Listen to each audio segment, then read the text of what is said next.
कारल्याची भाजी म्हटलं की नाका डोळे मोरडतात, कारण त्याचा गुणधर्म कडू असतो. किती जरी चांगलं केलं तरी कडूच लागते असं म्हणतात.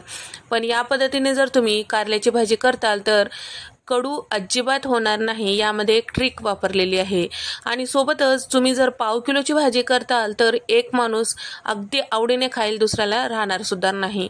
एवढी सोपी, साधी आणि चविष्ट ही कारल्याची भाजी आहे. चला तर मग भरलं कारलं कसं करायचं ते पाहूया.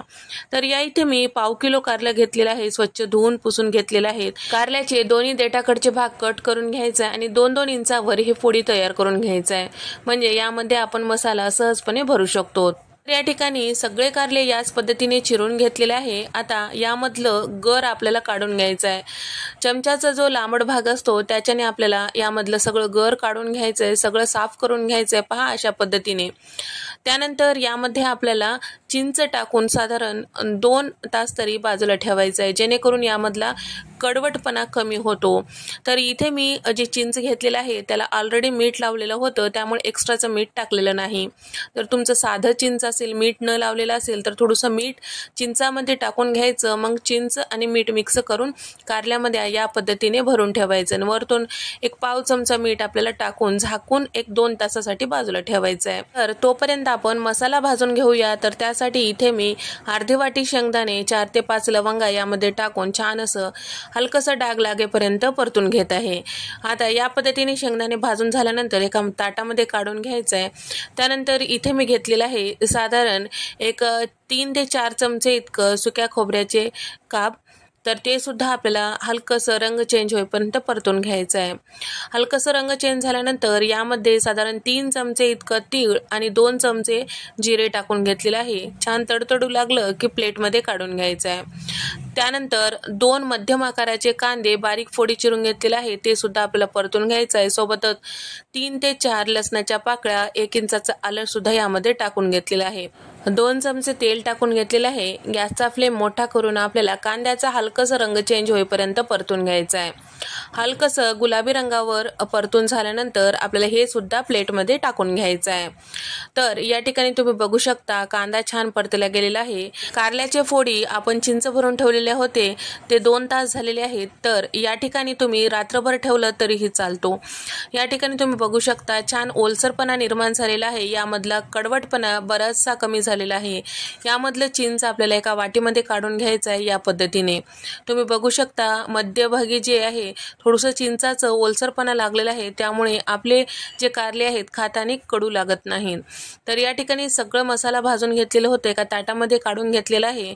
तर यामध्येच मी पावडर मसाले टाकून घेत आहे. अर्धा चमचा हळद, 1 चमचा धने पावडर आणि त्याचबरोबर 1-1.5 चमचा लाल मिरची पावडर आणि 1 चमचाभर इथे मी कांदा लसूण मसाला टाकून घेतलेला आहे आणि चवीपुरतं मीठ आणि 2 चमचे साखर टाकून घेतलेला आहे आणि भरपूर अशी कोथिंबीर. हे सगळं आपल्याला मिक्सरच्या भांड्यामध्ये काढून घ्यायचं आहे. आणि जे आपण घेतलेलं चिंच होतं त्यामध्ये थोडं पाणी टाकलेलं आहे. आवश्यकतेनुसार चिंचेचं कोळ या वाटणामध्ये टाकून घ्यायचं आहे आणि झाकण लावून बारीक असं फिरवून घ्यायचं आहे. शिल्लक राहिलेलं चिंच तुम्ही भाजीसाठी दुसऱ्या कोणत्याही वापरू शकता किंवा एखादे पितळं किंवा तांब्याच्या भांड्याला घासण्यासाठी वापरू शकता. तर या ठिकाणी आपलं हे वाटण तयार झालेलं आहे. एका प्लेटमध्ये काढून घेऊया. तसेच आपले कारले जे आहे छान असं आपल्याला या वाटणाने व्यवस्थित भरून घ्यायचं आहे. तर या ठिकाणी जमेल तेवढं छान व्यवस्थित दाबून हे वाटण यामध्ये भरून घ्यायचं आहे. याच पद्धतीने सगळे कारले आपल्याला तयार करून घ्यायचं आहे. सगळे कारले या पद्धतीने भरून घेतलेलं आहे. शिल्लक राहिलेलं वाटण आपल्याला भाजीमध्ये वापरायचं आहे. तर या ठिकाणी कढईमध्ये साधारण 4 ते 5 चमचे तेल टाकून घेतलेलं आहे. अर्धा चमचा मोहरी छान तडतडू द्यायची आहे. त्यानंतर अर्धा चमचा जिरं यामध्ये टाकून घेतलेले आहे. तयार करून घेतलेले कारल्याच्या फोडी यामध्ये टाकून घ्यायचं आहे आणि हलकसं आपल्याला 1-2 मिनिटासाठी असंच परतून घ्यायचं आहे. तर या ठिकाणी सगळे कारले 1-2 मिनिटं परतून घेतल्यानंतर झाकून वाफून घ्यायचं आहे. तर झाकण जे आहे छान असं खोल घ्यायचं, त्यावर आपल्याला पाणी टाकायचं आहे. तर 1 ग्लासभर इतकं पाणी यावर टाकून घेतलेलं आहे आणि 5 मिनिटं वाफून घेतल्यानंतर आपल्याला हे कारले परत एकदा छान असं परतून घ्यायचं आहे. त्यानंतर शिल्लक राहिलेले जे वाटण होतं ते सुद्धा यामध्ये टाकून घ्यायचं आहे. सुरुवातीला जर टाकलं तर पटकन करपू शकतो, त्यासाठी थोडंसं झाल्यानंतर आपल्याला टाकून घ्यायचं आहे. 1 मिनिटभरासाठी हे वाटण सुद्धा कारल्यासोबत परतून घेतल्यानंतर झाकणावर ठेवलेलं जे पाणी होतं ते आपल्याला या कढईमध्ये टाकून घ्यायचं आहे आणि हलक्या हाताने आपल्याला मिक्स करून घ्यायचं आहे. परत झाकण लावून त्यावर पाणी टाकून घ्यायचं आहे, म्हणजे वाफ छान तयार होते आणि त्याचबरोबर भाजी पटकन शिजल्या जाते. कारले पूर्ण नरम होईपर्यंत आपल्याला छान असं वाफून घ्यायचंय. कुठेही गॅस मोठा करायचा नाही. साधारण 15 मिनिटानंतर तुम्ही बघू शकता तेल साईडला सुटलेलं आहे.